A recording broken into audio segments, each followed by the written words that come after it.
Madhugiri BJP ಘಟಕ ರಾಷ್ಟ್ರಧ್ವಜಕ್ಕೆ ಅವಮಾನ ಎಸಗಿದ್ದು ಫ್ಲೆಕ್ಸ್ನಲ್ಲಿ ರಾಷ್ಟ್ರಧ್ವಜವನ್ನು ಉಲ್ಟಾ ಮುದ್ರಿಸಿದೆ. ಕೇಸರಿ ಬಿಳಿ ಹಸಿರು ಬದಲು ಹಸಿರು ಬಿಳಿ ಕೇಸರಿ ಎಂದು ಮುದ್ರಣ ಮಾಡಿದ್ದು, ಮಧುಗಿರಿ ಪಟ್ಟಣದಲ್ಲಿ ಈ ಫ್ಲೆಕ್ಸ್ ರಾರಾಜಿಸುತ್ತಿದ್ದು, ಸಾರ್ವಜನಿಕರು ಈ ಬಗ್ಗೆ ಅಸಮಾಧಾನ ವ್ಯಕ್ತಪಡಿಸಿದ್ದಾರೆ.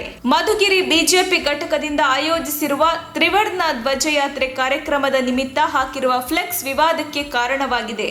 ಆಗಸ್ಟ್ 14ರಂದು ಈ ಕಾರ್ಯಕ್ರಮ ನಡೆಯಲಿದ್ದು, ಈ ಕಾರ್ಯಕ್ರಮದ ಪ್ರಚಾರದ ಫ್ಲೆಕ್ಸ್ ನಲ್ಲಿ ರಾಷ್ಟ್ರ ಧ್ವಜವನ್ನು ಬಿಜೆಪಿ ಉಲ್ಟಾ ಮುದ್ರಿಸಿದೆ. ಬಿಜೆಪಿ ಮುಖಂಡ ಭೀಮಕುಂಟೆ ಹನುಮಂತೇಗೌಡ ಈ ಫ್ಲೆಕ್ಸ್ ಹಾಕಿದ್ದಾರೆ ಎನ್ನಲಾಗಿದೆ.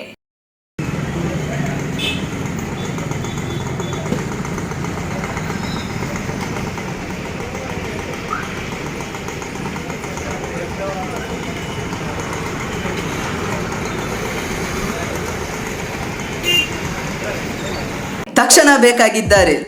ತುಮಕೂರಿನ ಹೆಸರಾಂತ ಕಂಪನಿಯಲ್ಲಿ ಗುತ್ತಿಗೆ ಕಾರ್ಮಿಕರಾಗಿ ಕೆಲಸ ಮಾಡಲು ಯುವಕರು ಮತ್ತು ಯುವತಿಯರು ಬೇಕಾಗಿದ್ದಾರೆ. ಲೋಡಿಂಗ್ ಮತ್ತು ಅನ್ಲೋಡಿಂಗ್ ಕೆಲಸ ಮಾಡುವವರು ಬೇಕಾಗಿದ್ದಾರೆ. ವಿದ್ಯಾರ್ಥಿ SSLC, PUC, BSc pass by ನೇರ ಸಂದರ್ಶನ ಇರುತ್ತದೆ. ESI ಮತ್ತು PF ಸೌಲಭ್ಯ ಇರುತ್ತದೆ. ಆಸಕ್ತರು ಕೂಡಲೇ ಸಂಪರ್ಕಿಸಿ. Naveen GL, phone number 9743103968.